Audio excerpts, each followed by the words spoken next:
Welcome back to my channel fun with cooking. आज मैं mushroom pizza बनाती हूँ। बहुत ही टेस्टी होती है। बच्चों तो इसको बहुत ही चाव से खाते हैं।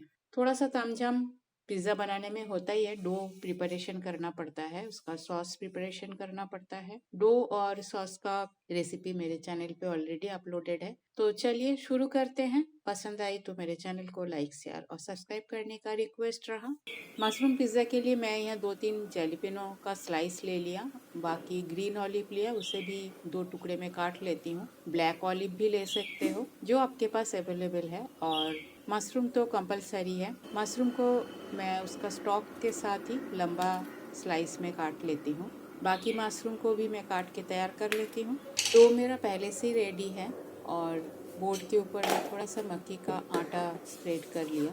मक्की के आटा के ऊपर ही डो को स्प्रेड करूँगी, जिससे ये बहुत ही अच्छी तरह से स्प्रेड होता है। बेलन से भी कर सकते हो, मैं हाथ से ही कर लिया क्योंकि बहुत ही आराम से हो रही है।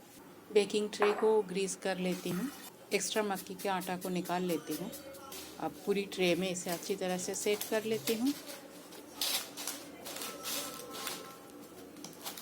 अब नेक्स्ट पिज़्ज़ा सॉस को स्प्रेड कर देती हूँ। ये भी मैं पहले प्रिपेयर करके रखी हूँ क्योंकि बहुत ही टाइम लगता है इन सब चीज़ों को इकट्ठा करने में। अब इसके ऊपर मोज़रेला चीज़ को ग्रेट करके डाल देती हूँ। चीज़ को भी अच्छी तरह से चारों तरफ स्प्रेड कर देती हूँ। अब नेक्स्ट है मशरूम को अरेंज करना। चारों तरफ अच्छी तरह से मशरूम को अरेंज कर देती हूँ।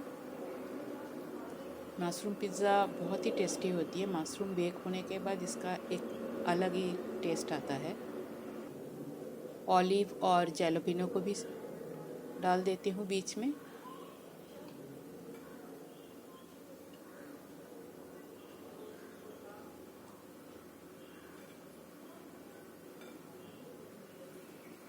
जैलोपिनो मैंने यहाँ थोड़ा सा ही लिया, इसका टेस्ट घर में ज़्यादा कोई पसंद नहीं करते।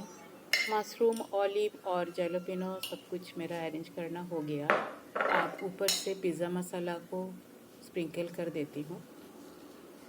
पिज़्ज़ा मसाला का रेसिपी भी मेरे चैनल पे अपलोडेड है। और ऊपर से ऑरिगेनो स्प्रिंकल कर देती हूँ।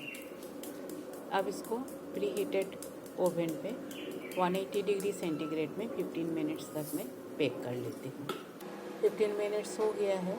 ओवन सिग्नल भी दे दिया। पिज़्ज़ा को मैं बाहर निकाल के लाती हूँ। अभी बहुत गर्म है, थोड़ा सा ठंडा होने देती हूँ, उसके बाद इसको स्लाइस करती हूँ। मशरूम पिज़्ज़ा बनके तैयार है।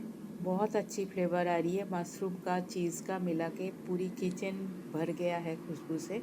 तो बस थोड़ा सा ठंडा होने देती हूँ, उसके बाद ही इसका स्लाइस करती हूँ। मशरूम पिज़्ज़ा बनके मेरा तैयार है। मैंने इसका स्लाइस भी कर लिया। बहुत ही सुंदर बनी है। थोड़ा सा ठंडा होने के बाद इसको सर्व करने का बारी है। थैंक्स फ्रेंड, टाइम निकाल के पूरा वीडियो देखने के लिए। आगे भी बने रहिए। होममेड सिंपल रेसिपी मेरे चैनल पे अपलोड होता है। पसंद आए तो अपने फ्रेंड सर्कल में शेयर जरूर कीजिएगा। आज यहाँ तक ही, मिलते हैं कोई और एक रेसिपी के साथ। तब तक के लिए bye, have a good day.